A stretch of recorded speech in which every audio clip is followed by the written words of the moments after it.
realizzare il nostro scialle. Quindi abbiamo come supporto le mie istruzioni. Come vi dico sempre, non è un vero e proprio pattern, ma sono dei miei appunti che io vi passo, quindi scritti in modo un po' più ordinato. Il filato che io ho utilizzato è tutto di Lollo Crea ed ho utilizzato un gomitolo di Remy. Questi sono 330 metri, me ne è avanzata veramente una manciata, forse 5-6 metri, non di più. Ho utilizzato poi dello Scozia marrone e una cake chiamata le girandole. Per tutti e tre questi filati voi trovate nel sito una vasta scelta di colori, per cui se volete fare i miei stessi abbinamenti, io qui nelle istruzioni vi lascio il colore esatto che potete trovare sul sito. Se volete invece utilizzare un'altra sfumatura, un altro colore, quindi lavorando con la stessa sequenza di righe, potete scegliere ciò che volete. Un'altra variante che potrebbe andare bene, anzi benissimo, potete lavorare o solo con lo Scozia o solo con il Remy, ovvero avrete un colore di contrasto che andrete a lavorare assieme alle girandole e sempre del Remy un altro colore che vi faccia poi da contrasto più scuro o più chiaro, questo a seconda del vostro gusto. Allo stesso modo, togliendo il Remy, potete andare a prendere un colore di Scozia che si abbini con la vostra girandola e un colore di contrasto che vada poi a segnarvi e a evidenziarvi le righe che si susseguono nello scialle. Io nelle istruzioni infatti vi indico la sequenza delle righe di lavorazione con colore 1 e colore 2. Quindi quando io vi dico qui per l'esecuzione, io faccio riferimento al colore del filato, quindi primo colore 16 righe a legaccio, primo colore 4 righe a maglia rasata e così via. Voi andrete a scegliervi il primo colore, che sarà sempre quello abbinato alla girandola, e andrete a scegliervi poi il secondo colore. In questo modo potrete avere la stessa sequenza e lo stesso gioco di righe, ma con delle sfumature diverse. Quindi questi sono i filati che io ho utilizzato. Ovviamente il ferro che ho utilizzato è un unico ferro, quindi delle punte da 5. Io ho utilizzato questi in metallo, sinceramente sono andati, almeno per il mio modo di lavorare, sono andati benissimo. L'avvio dello scialle l'ho fatto con un cavetto più corto, qui ne ho uniti 2 con un connettore, per poi passare a un cavetto più lungo, questo è di circa 1,20 m, 1,25 m, senza le punte, attenzione, quindi solo il cavetto di 1,20 m e 25 con le punte arriva anche a 1,5 m. Questo perché ho scelto un cavetto così lungo, man mano che la lavorazione aumentava ho cambiato proprio il cavo dei ferri. Perché così avevo la possibilità, visto che era la prima volta che lo realizzavo, di andare a misurare almeno una metà dello scialle per poi moltiplicare e capire bene o male a che tipo di larghezza io ero arrivata. Quindi io vi consiglio, se magari avete una mano diversa dalla mia oppure lavorate con un filato diverso, di avere sempre la possibilità di avere un cavetto lungo e approssimativamente seguire la grandezza del lavoro che state facendo. Ovviamente c'è a chi piace come me, per esempio, lavorare con le maglie molto strette su un ferro più corto e poi lì avrete l'effetto sorpresa. Sorpresa non tanto, ma comunque quando andrete poi a togliere il cavetto vedrete effettivamente le misure del vostro lavoro. Un'altra soluzione potrebbe essere quella, per capire quanto si è andata avanti col lavoro, di infilare le maglie su un filo di supporto, quindi un filo contrastante. Si prende un ago e si raccolgono tutte le maglie su questo filo, si stende e si misura il lavoro. Ma siccome uno scialle ha già delle misure che io vi darò poi e sono scritte anche qui nelle istruzioni, tutto questo lavoro insomma mi sembra un po' eccessivo.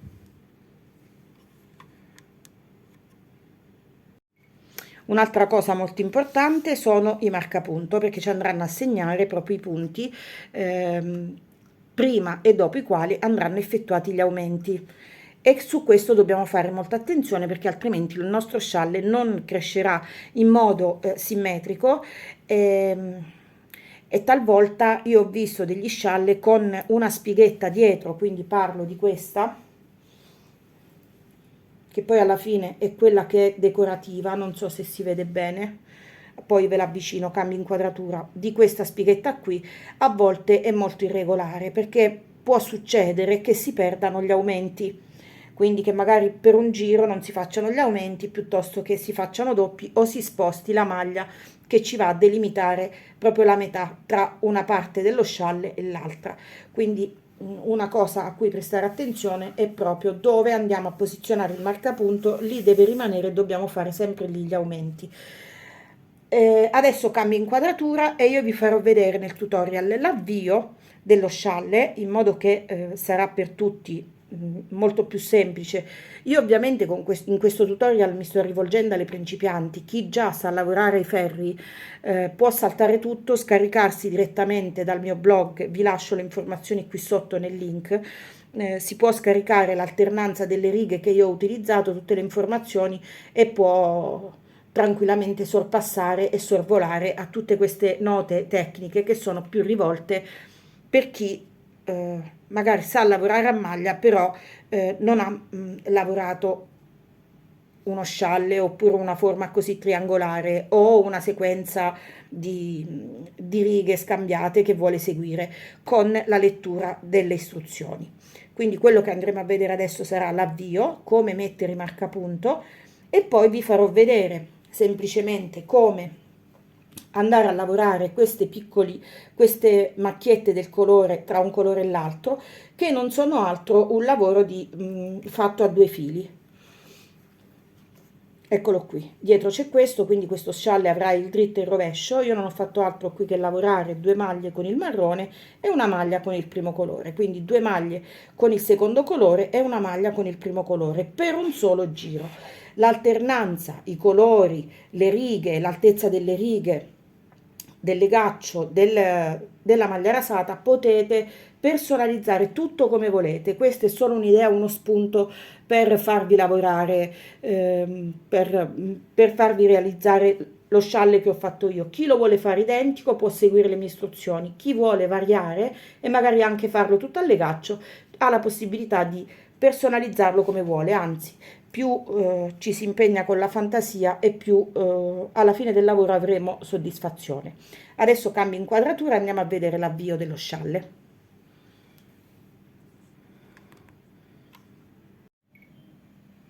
Allora, ogni cake di Lollocrea ha l'easy start, quindi il filo parte dal centro. Voi potete anche scegliere di rimettere all'interno l'easy start e cominciare a lavorare dall'esterno dove c'è qui il cappiolino fermato con un bottoncino trasparente, con un piccolo adesivo trasparente.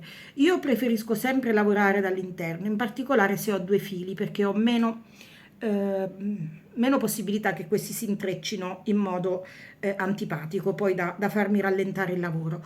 Un altro appunto che voglio fare sulle cake. Allora, queste cake, le girandole, sono delle cake artigianali, quindi i colori sono sempre tutti, sono gli stessi, ovvero questa è la cake verde, voi troverete questi colori, ma il quantitativo delle sfumature potrebbe variare da cake a cake, quindi è possibile che se io nel mio scialle, ad esempio, ho qui, vediamo, ecco, qui si vede, ho qui tutta questa porzione di questo verde fluo, è possibile che voi l'abbiate più bassa o più alta. Quindi quello che vi consiglio, siccome questo è un kid mohair ed è sottilissimo, se volete una sequenza più alta o più bassa, una volta che voi interrompete con la linea marrone, togliete magari il giallo fluo, lo togliete proprio, tagliate il filo e poi lo andate a ricongiungere dove c'è la seconda sfumatura, che è questo verde bosco. Allo stesso modo, se magari volete più verde o più un colore più abbondante, man mano che la cake si ingrandisce, il filato è sempre più lungo rispetto al centro, no? Quindi voi potete iniziare dall'esterno. In questo modo avrete tanto verde più scuro e poi un verde leggermente più chiaro. Questo è non un appunto, ma comunque una considerazione che magari non si fa spontaneamente. Allora, l'avvio che noi andiamo a fare è un avvio semplicissimo e andremo a prendere quindi il re mi e la girandola e la andremo a lavorare assieme. Questo adesso sarà per tutto il nostro lavoro così. Quindi un'altra cosa, quando lo prendete dal centro non vi spaventate perché la peluria del mohair può dare l'impressione che crei dei nodi. Quindi quando voi tirate il filato e vedete che fa fatica, non tirate troppo perché altrimenti lì si potrebbe annodare. Quindi piano piano cercate di allargarlo così e poi vedrete che il filato scivola e non si creano nodini. Allora io prendo, siccome devo avviare 5 maglie, non mi lascio una codina eccessivamente abbondante, quindi prendo i miei ferri, faccio il mio solito cappio, l'avvio comunque ce l'avete anche qui sul canale se qualcuno lo vuole approfondire, faccio il cappio e questo per me è il primo punto. Quindi 2 punti, 3, 4 e 5. Mi lascio sempre, qui ne ho lasciato, ne è rimasta davvero poca di codina, io ne lascio sempre un po' di più perché poi quando l'andrò a fermare sullo scialle andrò a rinforzare proprio l'inizio. Comunque adesso faccio un piccolo nodino ed inizio subito con il primo giro a lavorare una maglia al dritto e un gettato. Il mio gettato sarà l'aumento, quindi la prima e la seconda maglia le lavoro sempre, non ci sono maglie di vivagno in questo lavoro, quindi tutte le maglie vanno lavorate. Allora, la prima maglia la lavoro al dritto, faccio un gettato, lavoro la seconda maglia al dritto, faccio un gettato, lavoro la terza, faccio un gettato, lavoro la quarta e faccio un gettato.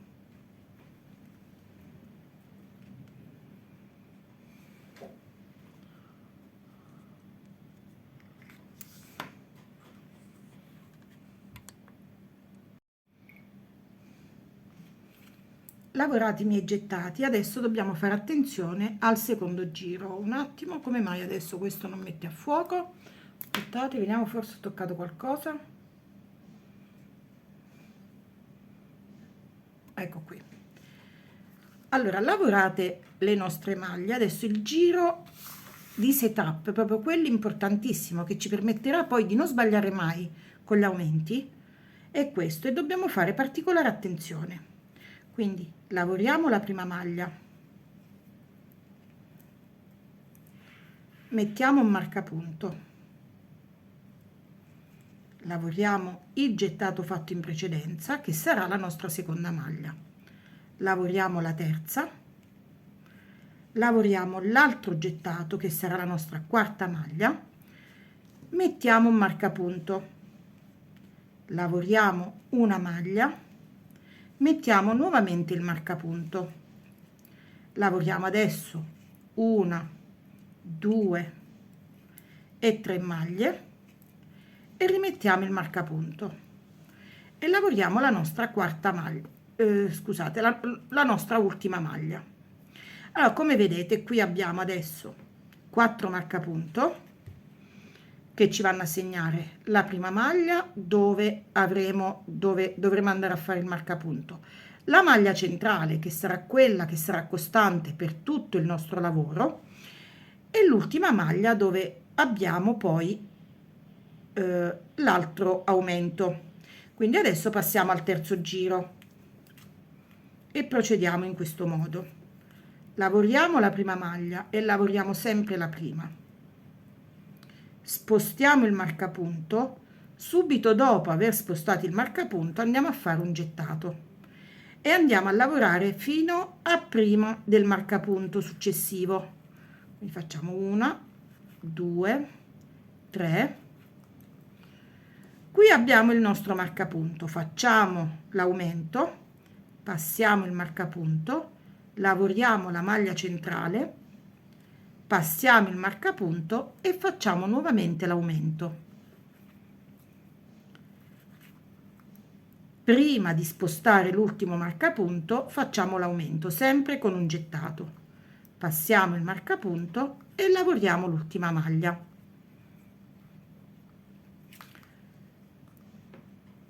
Noi faremo crescere adesso il nostro lavoro in questo senso, quindi cresceranno le maglie che sono all'interno dei primi 2 marcapunto e le maglie che sono all'interno degli ultimi 2 marcapunto. La costante sarà sempre la prima e l'ultima maglia lavorate al dritto e la maglia centrale lavorata al dritto. Questo farà in modo che il nostro scialle si allargherà da una parte e dall'altra. Quindi adesso prendo lo scialle e cerco di spiegarmi meglio.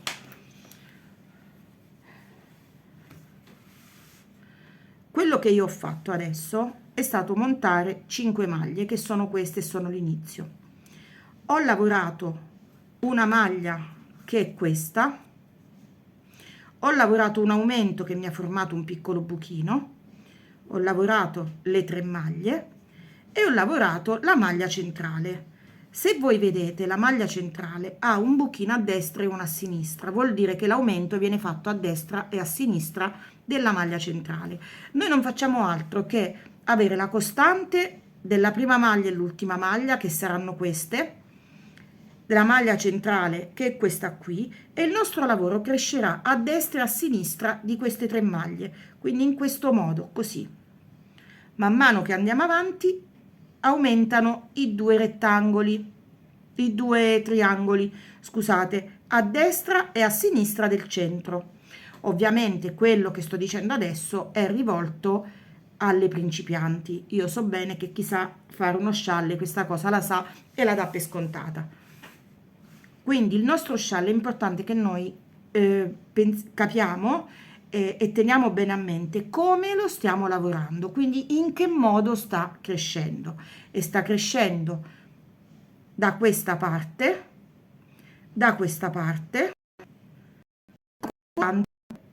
maglia centrale, che ci segnerà esattamente il centro del nostro lavoro. Quindi tutti gli aumenti fatti a sinistra e a destra devono essere esattamente uguali. Un'altra costante è la maglia del bordo, che è questa.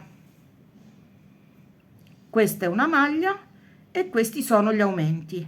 Quindi vedete, se qui avevamo 4 maglie, cerco di farvelo vedere, ecco. Se qui avevamo 4 maglie, poi ne abbiamo 5, poi ne abbiamo prima 4, poi 6, poi 8, poi 10, poi 12, perché abbiamo un aumento da una parte e un aumento dall'altra, ok?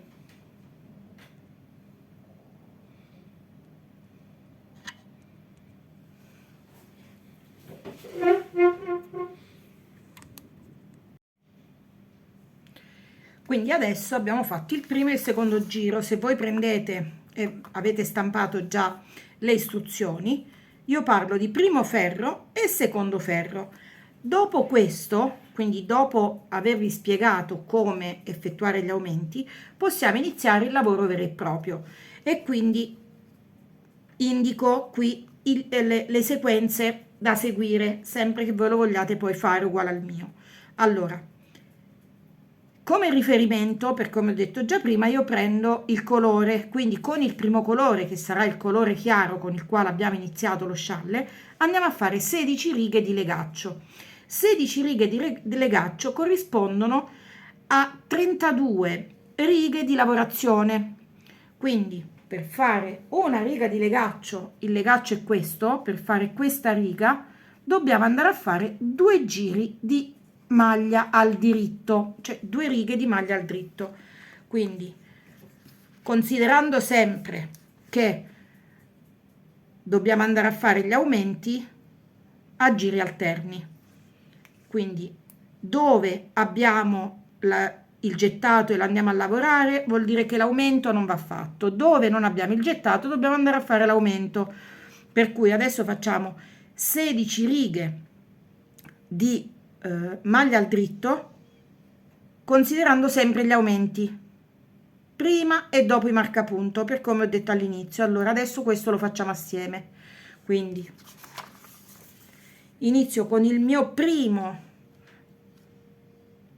rigo di maglia al dritto, che è praticamente la prima porzione delle 16 righe a maglia legaccio, e sarebbe opportuno utilizzare un contagiri, oppure lo segnate come sempre con delle crocette, oppure 1 2 3. Io adesso lo scrivo qui sui miei appunti e faccio così e scrivo 1, in modo che so che sto facendo il primo rigo. Ok, quindi faccio il primo, lavoro sempre la prima maglia, sposto il marcapunto. Mi accorgo qui che io non devo fare l'aumento, perché ho il gettato, perché l'aumento l'ho fatto nel rigo precedente, quindi vado a lavorare tutto al dritto, tutto il ferro, spostando solo i marcapunto dove ci sono, quindi da un ferro all'altro.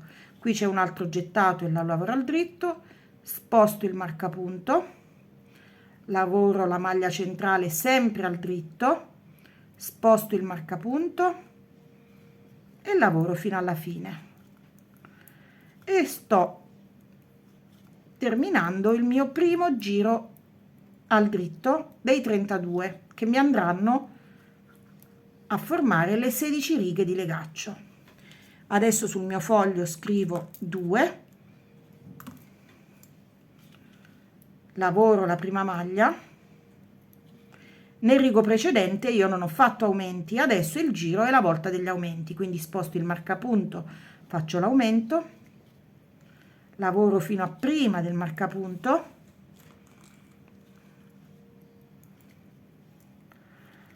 allora qui ho il marcapunto, faccio l'aumento e sposto il marcapunto. Qui ho la maglia centrale, lavoro la maglia centrale, sposto il marcapunto, di nuovo l'aumento e lavoro fino alla fine prima del marcapunto, dove andrò a fare l'ultimo aumento. Faccio l'aumento, sposto il marcapunto e lavoro l'ultima maglia. Vi consiglio di mettere sempre i marcapunto rivolti verso voi stessi, quindi rivolti verso di voi, perché può essere un po' scomodo lavorare poi quando abbiamo gli aumenti. Adesso vado a fare il mio terzo giro, quindi nel terzo giro non dovrò fare nessun tipo di aumento, andrò a lavorare tutto al dritto. Quindi spero che questo passaggio sia chiaro, e andremo a lavorare così per 32 righe al dritto, che ci formeranno 16 righe a maglia legaccio.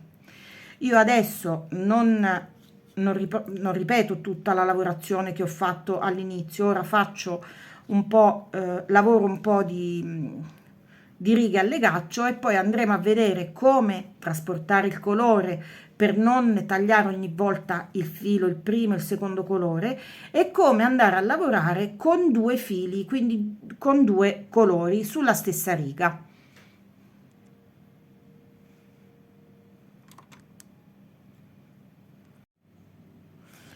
Allora adesso facciamo finta che io sia arrivata, se voi prendete le istruzioni le trovate qui, facciamo finta che io sia arrivata al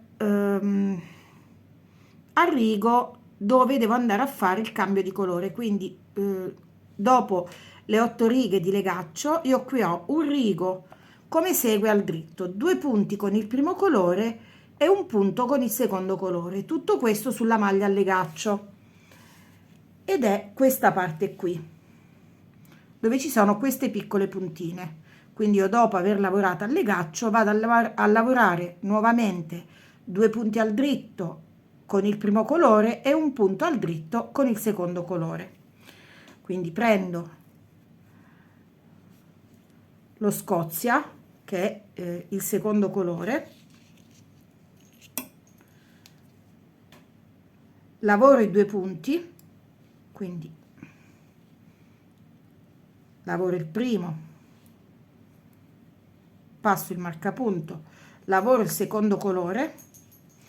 Adesso per cambiare colore faccio in questo modo: infilo il ferro nel terzo punto, aggancio lo Scozia, mi lascio una codina abbastanza abbondante in modo che poi la vado a fermare per bene all'interno della lavorazione, quindi mi aggancio e lavoro un punto col secondo colore. Adesso per lavorare, questo sarebbe il color work, però mi sembra veramente azzardato perché sono solo dei punti e quindi non vorrei spaventarvi. Ora, quello che deve succedere durante la nostra lavorazione è che questi due cappi ad ogni cambio di colore si vadano ad incrociare. Ok, cerco di farvelo vedere meglio. Questo è il mio dritto del lavoro, ok? Questo è il rovescio del lavoro.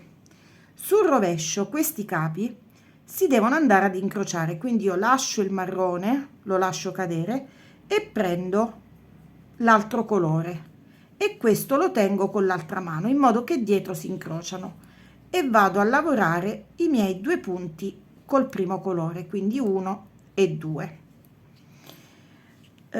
Io lavoro, quando lavoro con due colori, tengo un colore nella mano sinistra ed uno nella mano destra. Voi dovete trovare il modo che sia per voi più congeniale, quindi quello più comodo. Potete tenere tutti e due i fili sulla mano sinistra oppure lasciarli, facendo sempre attenzione poi di incrociare i fili sul retro del lavoro e andare a lavorare solo con la destra. Quindi facciamo finta che voi non siete affatto pratiche di questo tipo di lavorazione e quindi avete la mano destra a vostra disposizione per gestire tutti e due i fili. Quindi vedete, io li ho lasciati cadere entrambe. Adesso ho lavorato le due maglie con il primo colore, ora tocca lo Scozia, quindi devo andare a lavorare questa maglia con il secondo colore. Infilo il ferro all'interno del punto, volto il mio lavoro e prendo lo Scozia, cercando di fare attenzione che questo si sovrapponga all'altro filato. Ok, quindi questo lo porto sulla sinistra, il colore contrastante, e vado a lavorare un punto con il secondo colore.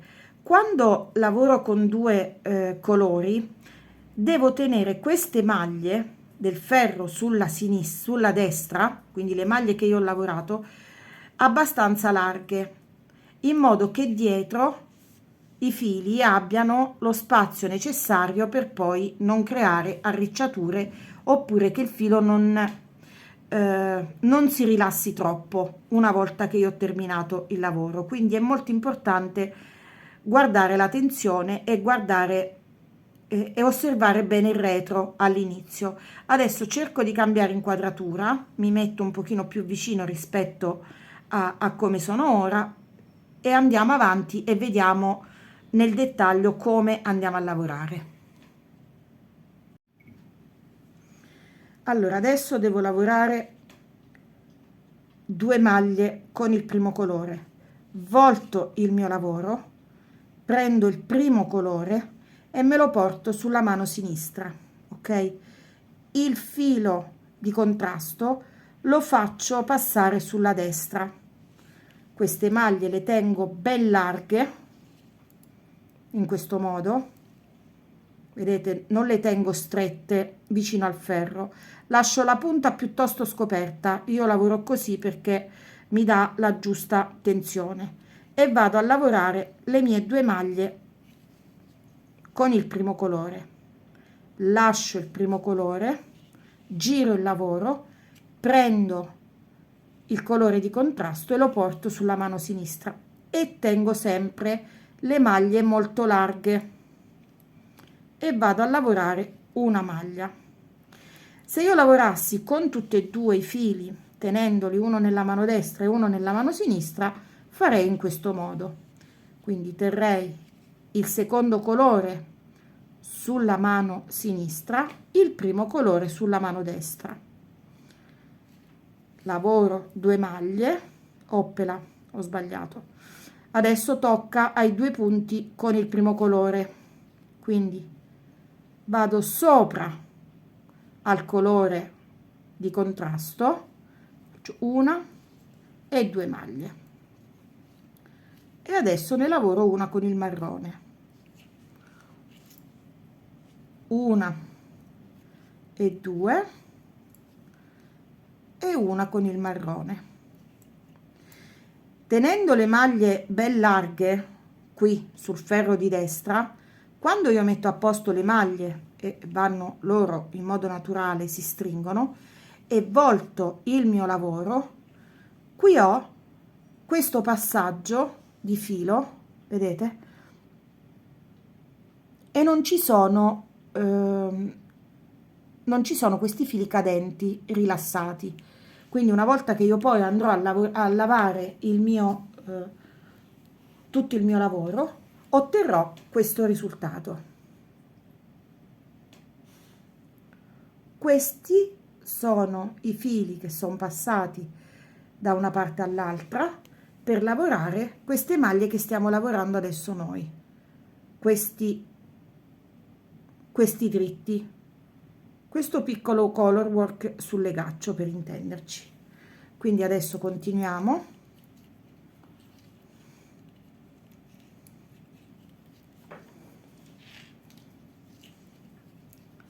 Due del primo colore e uno del secondo colore, 2 del primo colore, oppela, ed uno del secondo colore. Le 3 maglie che io incontro qui al centro, quindi la maglia centrale, i 2 aumenti o le 2 maglie che comunque non sono aumenti ma sono 2 maglie che vado a lavorare, io le andrò a lavorare tutte e 3 con il primo colore per non avere problemi durante la lavorazione. 1, 2 e 3. Una volta che ho lavorato tutte e 3 le maglie, vado a lavorare la mia maglia contrastante e ricomincio. 1 e 2 e lavoro la terza. 1 e 2 e lavoro la terza.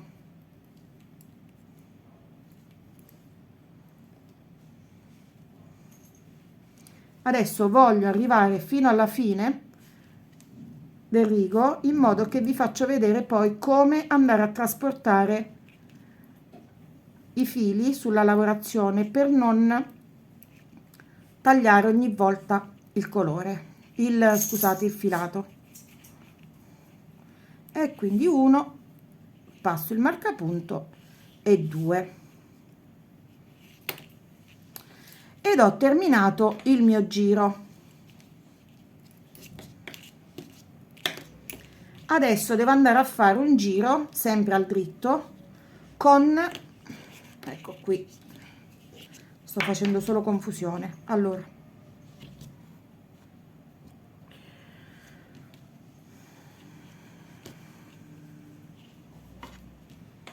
adesso devo andare a lavorare un giro al dritto con il mio primo colore, ma ho il secondo colore che è rimasto qui a 2 maglie prima della fine del giro.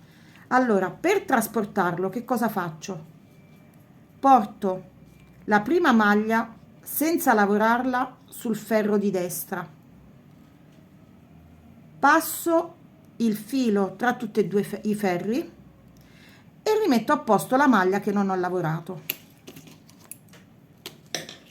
In questo modo io non ho fatto altro che far passare il filato, vedete, tra le 2 maglie e l'ho riportato all'inizio del lavoro. Adesso devo lavorare con il primo colore, quindi sposto il colore di contrasto sul retro e vado a lavorare tutto il mio giro con il primo colore. Questo è il giro in cui devo andare a fare gli aumenti, quindi faccio tranquillamente i miei aumenti senza nessun problema e vado a lavorare tutte le maglie. Quindi ora finisco questa riga di lavorazione al dritto e poi ci vediamo alla fine e vediamo come andare a cambiare con il filato che abbiamo spostato. Allora, dove ho i fili, quindi qui dietro, Vedete, questo adesso dovrà essere sempre il mio rovescio del lavoro, dove invece avrò il cambio di colore, questo, vedete qui c'è la puntina marrone. Purtroppo non si vede perché stiamo lavorando con un verde un po' più scuro, sull'altro risalta di più, sul mio inizio del lavoro. Comunque è poco importante. Dobbiamo ricordarci adesso, da questo momento in poi, che il dritto del nostro lavoro sarà questo, dove è evidente tra i punti il cambio del colore. Il nostro rovescio invece sarà questo, dove abbiamo i fili passati del color work, per cui sul rovescio del lavoro noi andremo a fare il rovescio quando abbiamo la maglia rasata, e sul dritto andremo a fare il dritto. Gli aumenti saranno sempre fatti sul dritto del lavoro. Quindi facciamo finta che io adesso, a questo punto, le mie istruzioni mi dicano che devo fare 5 righe di maglia rasata. Se io sono sul rovescio, perché devo iniziare a lavorare sul rovescio, andrò a lavorare al rovescio.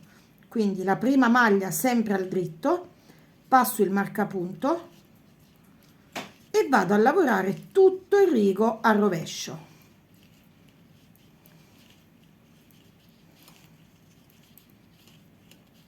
Quando torno sul dritto vado poi a fare i miei aumenti. Quindi adesso finisco questo rigo al rovescio e vado a fare il mio diritto. Cosa importante, quando arrivo al centro, la maglia del centro va sempre lavorata al dritto, sia che io sia sul dritto del lavoro che sul rovescio. Quindi adesso termino tutto il mio rigo al rovescio. Ora vediamo un'altra cosa assieme e poi spero di aver dato tutte le indicazioni per poter lavorare agevolmente. Nel caso in cui non per mancanza di volontà, ma perché magari do qualcosa per scontato, se io ho omesso qualcosa e qualcosa non è chiaro, voi lasciatemi sempre un commento, che io posso anche fare un video di rettifica se un passaggio è poco chiaro o se qualcosa non è stato comprensibile per come io ho lavorato finora, e vi faccio un video oppure faccio un appunto o una rettifica sulle istruzioni. L'ultima maglia sempre al diritto. Adesso sono sul dritto del lavoro e devo andare a fare i miei aumenti, quindi faccio la prima maglia sempre al dritto, passo il marcapunto e faccio l'aumento. Lavoro tutto al dritto rispettando gli aumenti che ho da fare.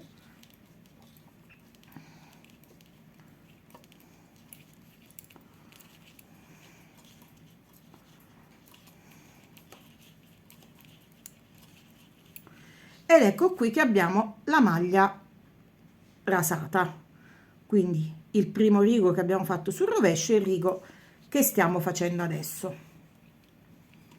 Quindi i giri della maglia rasata si contano sulle V di lavorazione visibili sul lavoro. Le righe di maglia a legaccio vengono formate da 2 righe di lavorazione al dritto. Questo per la lavorazione in piano, cioè la lavorazione lineare.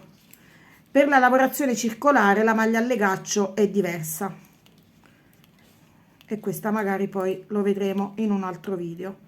Allora adesso arrivo fino alla fine senza staccare, così vediamo come andare a cambiare nuovamente il filo di lavorazione. Ipotizziamo che ora qui dobbiamo cambiare colore, quindi arriviamo fino alla fine e facciamo il nostro aumento.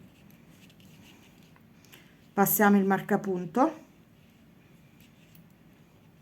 abbiamo qui il filo marrone, lo passiamo tra tutti e 2 i ferri e andiamo a lavorare l'ultima maglia al dritto, in modo che ci siamo già portati il filo marrone sul retro.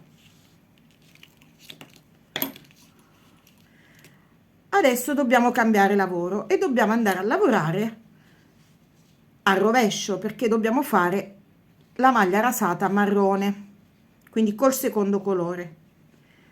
Il filo l'ho già passato tra le due maglie. Io devo cercare sempre di incrociare i fili, quindi il primo colore lo porto sulla sinistra, il secondo colore con il quale devo andare a lavorare lo porto sulla destra. Lavoro la prima maglia sempre al dritto, porto il filo in posizione di lavoro al rovescio ed inizio a lavorare con il mio secondo colore. Quando tornerò da quest'altra parte, dovrò sempre ricordarmi di trasportare il filo e farlo passare tra la prima e la seconda maglia e spostarlo in basso, in modo che avrò sempre il trasporto del filo durante tutto il lavoro e nel momento in cui devo andare a fare il cambio non ho la necessità di tagliare e ricongiungere i fili, perché le uniche codine che dobbiamo avere qua su questo tipo di lavorazione sarà la codina dell'inizio e la codina dell'inizio del secondo colore. Spero davvero che sia tutto chiaro e che io non abbia fatto confusione e che non vi abbia confuso le idee sui cambi di colore, almeno per chi è alle prime armi. Ogni tanto quando lavorate e si incrociano i fili durante la lavorazione, spostate direttamente il gomitolo in modo che non ci sono eccessivi intrappolamenti, anche perché con queste girandole che hanno molto pelo riescono a crearvi qualche problema se non fate attenzione nella gestione proprio dei gomitoli. Quindi anche sul rovescio la maglia centrale va lavorata al dritto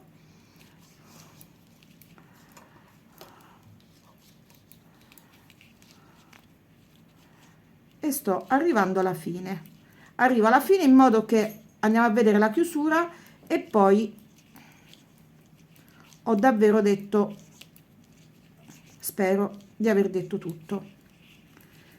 Vi ho fatto vedere il cambio di colore, quindi il color work sulla maglia a legaccio, ma è ininfluente se dovete farla sulla maglia rasata. Quando vi trovate sul dritto fate il cambio la lavorazione 2 di un colore e uno di un altro sul dritto del lavoro.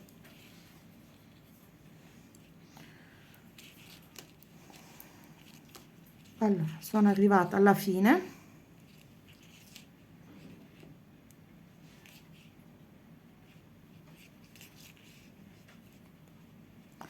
E adesso faccio finta che il mio lavoro è terminato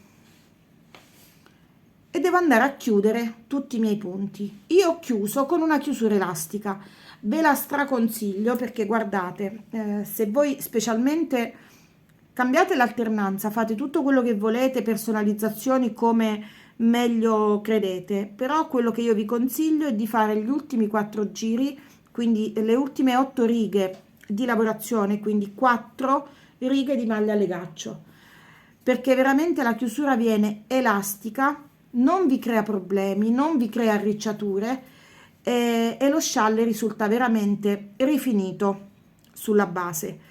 Quindi una volta che voi avete terminato lo scialle, che avete deciso la lunghezza, oppure che avete seguito pedissequamente le mie istruzioni, una volta fatti questi 4 giri di maglia a legaccio, andate a chiudere come segue. Allora,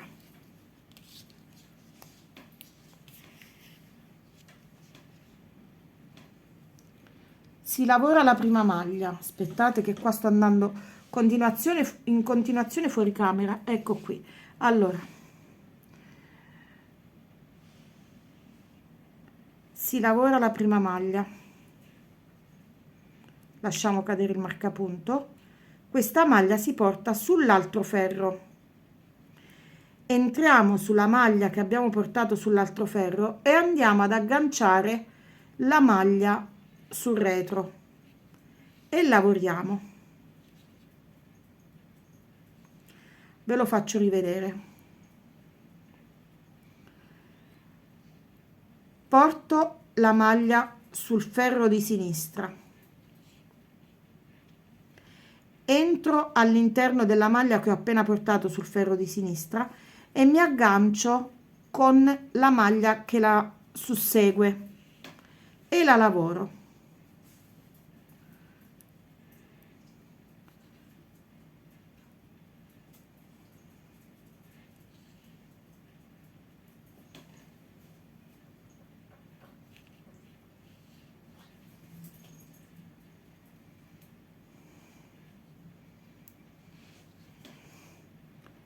Allora, porto la maglia a sinistra, entro con il ferro e prendo la maglia che la sussegue.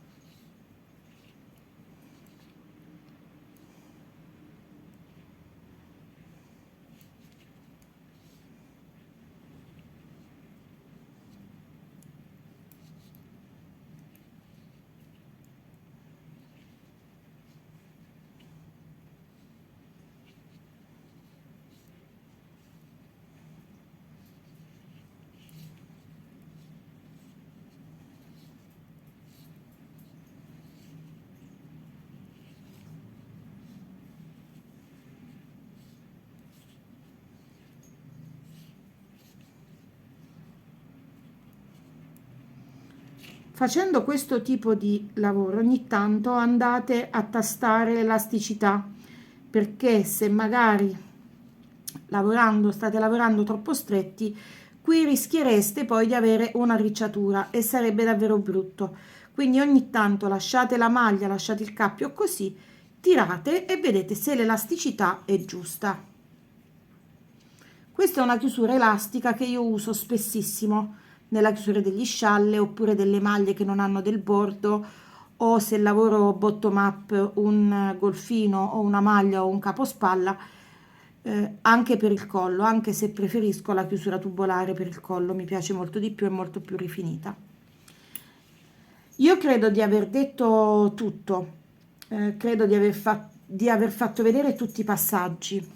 Se qualcosa non è chiaro, per come vi ho già detto, commentatemelo, lasciate anche un messaggio privato se volete, c'è la mia email, piuttosto che sulla mia pagina Facebook o nel mio gruppo, insomma ho tutti i contatti dove andarmi a trovare e a contattare, quindi per qualsiasi cosa io mi auguro davvero di essere stata chiara in tutti i passaggi. In merito alle istruzioni, qui avete tutto scritto dall'inizio alla fine, ma questo è come ho realizzato io il lavoro. Un'altra cosa che vi ho dato, un'altra indicazione che vi do qui sopra, sono le misure prima del lavaggio e dopo il lavaggio, perché dovete sapere che prima del lavaggio è molto più ridotto, ovvero prima del lavaggio il mio scialle aveva una larghezza di 1,90 m, dopo il lavaggio aveva una larghezza di 2,10 m, 20 cm sono tantissimi, quindi se voi considerate che potete avere un cedimento di 15-20 cm rispetto alla misura che avete sui ferri, se pensate di essere arrivati a una certa misura, considerate anche questa differenza. In merito all'altezza dello scialle, quindi a tutta la spighetta, era 90 cm prima del lavaggio e dopo il lavaggio è arrivato a 104 cm. È una lana che tende ad aprirsi molto, è molto calda, è molto leggera. Considerate che tutto lo scialle che ha terminato misura 2,10 m di larghezza e 1,4 m di altezza, quindi tutta l'altezza dello scialle, pesa solo, aspettate che ve lo dico perché già l'ho dimenticato, nemmeno 200 grammi, comunque nemmeno 200 grammi, perché il filato che io ho utilizzato, voi trovate tutto scritto qua, sono 100 grammi di Remy, quindi tutta la cake di Remy è andata via, 60 grammi di Scozia, quindi una cake da 100 grammi, avete poi questo come rimanenza, ed è bellissimo perché si possono fare dei guantini abbinati sempre con la girandola, piuttosto che un cappellino, insomma si possono fare tante cose. Quindi 100 grammi di Remy, 60 grammi di Scozia e 30 grammi di girandola. Considerate che la girandola è di 100 grammi e sono 1000 metri di filato, quindi potete davvero sbizzarrirvi. E con questo gioco di colori che ha, potete fare dei capi che non hanno niente a che vedere con lo scialle, cambiando solamente la base. Quindi non è, cioè, qualcuno potrebbe considerare che cosa me ne faccio poi di quello che mi avanza dello scialle, visto che comunque sono 100 grammi e io ne utilizzo solo 30. Allora, ci sono i coriandoli, sempre sul sito di Lollocrea. Provate a valutare anche, vediamo se ce li ho qui e ve li faccio vedere. Provate a valutare anche questa possibilità. C'è la girandola, sono 1000 metri, voi avete tutte le sfumature già pronte durante la lavorazione e potete farne quello che volete. Se vi sembra troppo, se vi sembra che poi magari non volete lo stesso colore, per qualsiasi tipo di motivo, abbiamo le girandole che sono queste, scusate, i coriandoli, e che sono da 20 grammi. Quindi potete andarvi a fare l'abbinamento che voi più desiderate, cambiando completamente aspetto dello scialle che io vi ho presentato. Ci sono tantissime varietà. Avete 6 gomitoli da 20 grammi all'interno della confezione, quindi sono 6 pezzi e tutte le combinazioni di colori sono abbinate in modo eccellente. È lo stesso filato, perché sempre mohair kid mohair e viscosa, e voi potete andare a scegliervi, senza prendere la girandola, scegliervi la tonalità di colori che più vi piace, quindi prendere i coriandoli, prendere anche solo lo Scozia e andarli ad abbinare assieme. Ecco, per me per esempio anche questo abbinamento si potrebbe fare. Quindi io avevo preso inizialmente questi coriandoli proprio per fare un lavoro del genere, poi sono stata omaggiata della girandola e ho pensato di utilizzarle in questo modo. Però guardate quante altre alternative. Cioè, anche se noi prendiamo 6 gomitoli di coriandoli, possiamo con le varie combinazioni andare a fare anche 2-3 scialle completamente diversi. L'importante è cambiare la base, quindi basta solo giocare con un po' di fantasia. Il mio abbinamento, devo dire la verità, inizialmente non mi convinceva affatto, perché pensavo che questa girandola con il marrone non avesse niente a che fare, visti così assieme. Una volta che io ho iniziato il lavoro, che doveva essere un campione, sono andata avanti fino alla fine, improvvisando tutta la lavorazione che voi vedete. Quindi sarei una bugiarda se io vi dicessi che questo scialle è stato studiato affatto. È frutto di improvvisazione del lavoro. Durante la lavorazione io ho improvvisato. E questo credo che a volte la fantasia, la tranquillità e il piacere di lavorare portino sempre dei risultati inaspettati. Quando si ha la costruzione, quando si ha pressione o quando si ha comunque qualcosa che si deve fare per forza, si inibisce un po' la creatività. E quindi io consiglio veramente a tutti di prendere in mano quello che più ci piace, che sia del nostro stascio o di un acquisto, andare e lavorare a ruota libera. Poi c'è chi ha per necessità anche lavorative, perché c'è chi fa questo come mestiere, deve comunque studiare dall'inizio. Io no. Scusate se sentite sono i cani che stanno giocando qui, che sono qui a fianco a me. Allora, dopo che mi sono persi in chiacchiere come sempre, io vi saluto. Spero che questo tutorial possa essere utile a qualcuno. Sono stata contenta che in tante avete approvato anche l'abbinamento dei colori, che avete approvato il tipo di lavorazione. Io mi sento di consigliarvi ancora una volta questi filati e ripeto, non perché mi sono stati omaggiati, ma perché veramente danno dei risultati sorprendenti. Dopo il lavaggio sono veramente sorprendenti. Io ho già tanti altri progetti in mente, molti li sto già preparando, molti li ho studiati, alcuni li ho raccolti solo come idea ed ho dei sacchettini con tutti i miei abbinamenti di colore, anche un po' stravaganti, che però sicuramente mi daranno tante soddisfazioni per come mi ha dato soddisfazione questo scialle. In merito alla chiacchierata che ci vogliamo fare sui ferri accorciati, che ho già anticipato in un post nella community, sto cercando di preparare degli appunti per dirvi quello che posso, perché comunque sono rimasta in contatto con l'autrice del libro, che è stata carinissima e gentilissima, ce ne fossero come lei, e voglio davvero cercare di rispettare il suo grande lavoro, ma di condividere con voi alcune notizie per invogliarvi anche magari nella lettura di questo libro, che seppur in inglese vi assicuro che è davvero semplice nella comprensione. Certo, un po' di nozioni si devono avere. Detto questo, io vi saluto, ringrazio tutte le persone che si stanno continuando ad iscrivere, ringrazio tutte le persone che continuano a seguirmi, ringrazio Lollo Crea per il contributo che ha dato al mio lavoro, li ringrazio soprattutto per l'entusiasmo che mi hanno fatto tornare, perché loro per me hanno un gran merito. Quindi il frutto di questo lavoro è non solo merito al filato, ma anche proprio all'entusiasmo che danno e che trasmettono alle persone.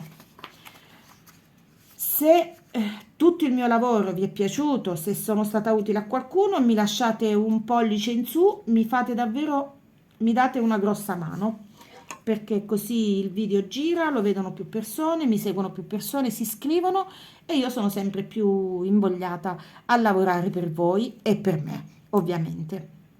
Saluto tutte e ci vediamo alla prossima. Ciao!